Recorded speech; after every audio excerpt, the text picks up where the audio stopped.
오늘 또 그대의 최고의 날입니다. 임은미 선교사 묵상입니다.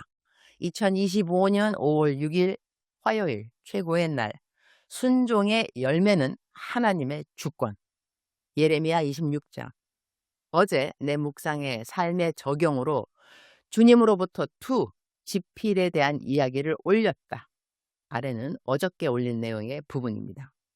그러나 주님으로부터 책 쓰라고 하셨는데 아직도 빠른 순종이 없습니다.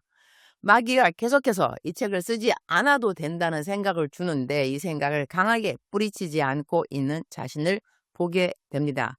주님이 오죽하면 저에게 유니스야, 너는 지금 그 일을 기도할 때가 아니고 순종할 때야 라고 말씀을 하셨을까 싶은데요. 요즘은 그 부분에 기도조차도 안 하고 있으니 하나님이 나에게 거듭 말씀하시는 부분이 어디인가 제가 민감하게 잘 분별하고 시간에 맞는 순종을 하도록 도와주옵소서. 순종을 한다 해도 하라는 때에 한참 지나간 순종이라면 참되고 기쁜 순종일 리가 없을 테니까 말이죠. 이 글을 보고 내 묵상 식구들이 각자 삶에 적용한 것 같다. 나도 이 내용을 묵상에 올렸기에 어제 주님의 명에 따라 주님으로부터 원고 지필에 최선을 다했다.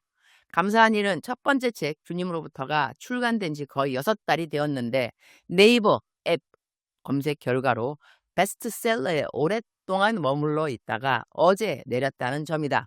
출간된 지 6달 동안 베스트셀러 자리를 지킨 것은 쉽지 않은 일이었을 것 같은데 이 모든 것이 하나님의 도우심 덕분이다. 이제 주님으로부터 를 지필하는데 마귀는 첫 책이나 두 번째 책이나 별반 다를 게 없지 않느냐, 굳이 또 써야 하느냐, 하나 더 써봐야 영향력이 얼마나 있겠느냐라고 속삭인다. 나도 손목이 부러지고 몸 상태가 좋지 않아 영적으로 충만함을 느끼지 못했다. 그래서 자연스럽게 지필이 늦어질 수밖에 없었지만 출판사는 하나님이 원하시는 때에 책이 나온다고 믿고 조급하게 독촉하지 않아서 감사했다.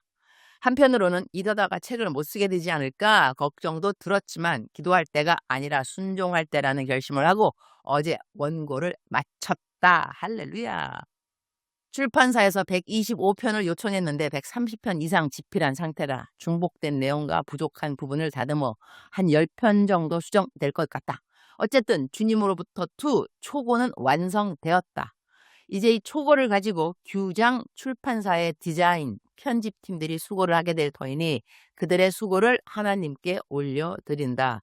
처음 원고를 시작했던 날이 있듯 마지막 날이 있게 하신 하나님께 진심으로 감사드린다. 이 책을 통해 행하실 하나님의 일들을 기대한다. 기도해 주신 모든 분들께 감사. 앞으로 책이 출판되는 과정을 기도로 함께 해주실 것임에 또한 감사. 아래는 묵상 부분입니다. 우리말 성경 예레미야 26장 24절. 그러나 사반의 아들 아히감의 손이 예레미야와 함께해 예레미야가 백성들 손에 넘겨져 죽임을 당하지 않게 됐다. 예레미야가 이스라엘 백성들이 받을 재앙에 대한 예언을 했을 당시 예레미야뿐 아니라 다른 선지자도 예레미야와 동일한 메시지를 증거했다고 했다. 그 사람의 이름은 우리야다. 그런데 그 사람에게는 어떤 일이 생겼는가? 그 사람은 이집트로 도망을 갔다가 다시 이스라엘로 잡혀와서 죽임을 당했다. 그런데 똑같은 메시지를 전한 예레미야는 살아남게 되었다. 왜 똑같이 하나님이 하라는 말씀을 순종했는데 한 사람은 죽임을 당하고 한 사람은 구함을 받게 되었을까? 이를 통해 알게 되는 것은 하나님이 명하신 순종의 열매가 사람의 눈에 보이는 성공이나 안전함으로만 나타나는 것이 아니라는 사실이다. 선교지에서도 마찬가지다. 어떤 선교사는 눈에 띄는 열매를 많이 맺지만 또 다른 선교사는 그렇지 못할 수 있다. 그러나 두 사람 모두 하나님의 부르심에 순종하여 떠난 귀한 사역자들이다. 순종의 열매는 사람의 평가에 달린 것이 아니라 하나님의 주권에 달려있다는 것을 잊지 말아야 할 것이다. 순종을 하고 난 다음에 순종의 열매가 내가 기대하고 원했던 것이 아니라고 하더라도 절대로 낙담할 필요는 없다는 것이다. 우리가 하나님께서 하라는 말씀에 순종을 했다면 그것이 하나님을 기쁘게 했을 것이니 말이다. 그리고 우리 삶의 목표는 어떤 일을 한 이후에 성과나 성공이 아니고 하나님을 기쁘게 하는 것에 있으니 말이다. 주님, 오늘 또 최고의 날입니다. 오늘은 제가 병원에 가서 다시 손목 엑스레이를 찍고 뼈가 완전히 잘 붙었는지 확인하고 재활 운동을 배우는 날입니다. 뼈가 잘 붙었을 것을 믿고 감사드립니다. 병원 갔다가 어쩌면 내일 구속영장이 내릴지도 모르는 상황에서 힘이 들어하는 분을 만나게 됩니다. 주님이 꼭 구속영장 받지 않는 상황이 되도록 긍휼을 베풀어 주시기를 기도드립니다. 주님 사랑합니다. 주님 감사합니다. 오늘도 우리 주님 저를 보시면서 하루 종일 기쁨을 넘어서 감동이 되시면 참 좋겠습니다. 외울 말씀 예레미야 26장 24절. 그러나 사반의 아들 아히감의 손이 예레미야와 함께해 예레미야가 백성들 손에 넘겨져 죽임을 당하지 않게 됐다. 사랑하는 그대여, 사랑하는 그대여, 출석 부르고 있습니다. 대답하셔야죠.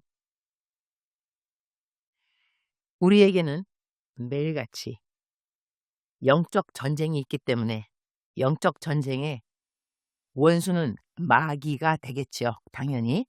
마귀가 하는 말이 있고 그렇다면 하나님께서 하시는 말씀이 분명히 있습니다. 마귀가 하는 말에 순종하면 안 되겠죠. 우리는 하나님의 말씀에만 순종하면 되니까요. 마귀의 말에는 절대로 순종할 필요가 없고 불순종하면 되는 것이 바로 마귀의 음성에 대한 우리들의 리액션, 반응이어야 할 것입니다. 사랑하는 그대여, 오늘 그대가 듣는 음성은 어떠한 음성인가요? 영분별 잘하고 계시죠? 하나님으로부터인가 마귀로부터인가 잘 분별하시고 하나님의 말씀에만 즉각 순종하는 그대가 되기를 축복합니다. 순종이라는 것이 때에 맞는 순종이 왜 중요하냐면 마치 우리가 일을 하다가 누구누구한테 만약에 스토브에 불이 켜져 있다면 10분 후에 스토브에 불이 켜 있는 거 끄세요 라고 말을 했는데 그 사람이 알았다고 그렇게 말하고 난 다음에 10분 후에 끄지 않고 1시간 후에 가서 물을 끈다면 물은 다 쫄아서 어쩌면 남비까지 타는 그런 상황이 있겠죠. 그러면서 나는 스토브 불 끄라고 해서 껐는데요. 이렇게 말을 한다면 참으로 황당한 케이스가 아닐 수 없을 것입니다. 마찬가지로 하나님의 하라는 순종에는 그에 맞는 시간도 있다는 것을 우리는 알아야 할 것 같습니다. 때에 맞는 순종 하시는 그대, 그래서 참된 순종, 하나님을 참으로 기쁘게 하는 순종의 사람이 그대가 되기를 축복합니다. 사랑하는 그대여 사랑합니다. 사랑하는 그대여 축복합니다. 오늘 또 그대의 최고의 날입니다.